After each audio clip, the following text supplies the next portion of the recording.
There was a study done at Yale University on the psychology of aging, and it was a 23-year study. They talked to people, and they basically went into one of two cohorts. The first cohort had positive views of aging. So when they asked them how they felt about aging or what their expectations were for old age, they had relatively good things to say. You know, I would be moving into the prime of my life, or I'll be smarter than I've ever been before. They were very positive about it. The second group was very negative about it. My body's going to wear down. I don't have much to look forward to. Everybody gets sick. We'll all die at some point, that type of thing. What they found was that of the 660 adults in the study, the ones with positive views of aging lived, on average, 7.6 years longer. And that actually is a very significant number. Things like exercise and diet don't account for 7.6 years in life expectancy. So why, if your view is positive?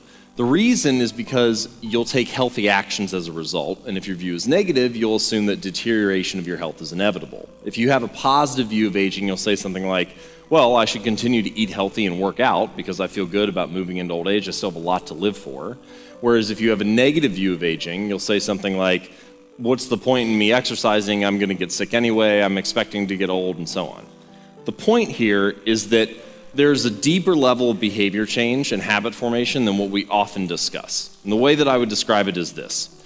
The outer layer of behavior change are the results that we get, the outcome, the goal. So that's the outside layer.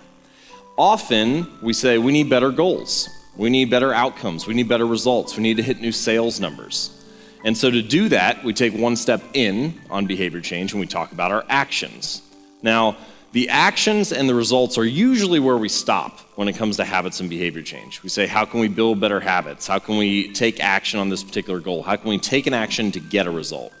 But I would argue, and that Yale study would prove this, that there's a deeper level of behavior change as well.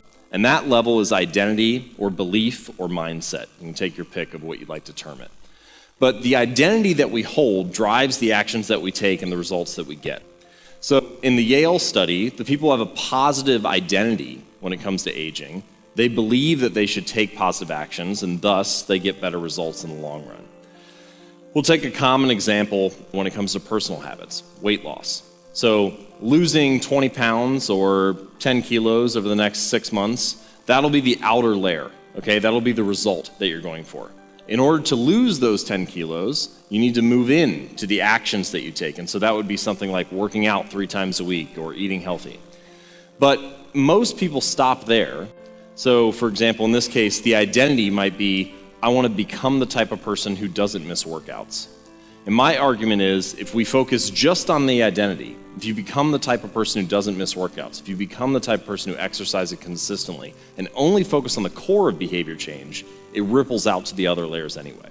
So, the key idea here is that a shift in mindset leads to a shift in daily choices. And a shift in daily choices leads to significantly better results in the long run.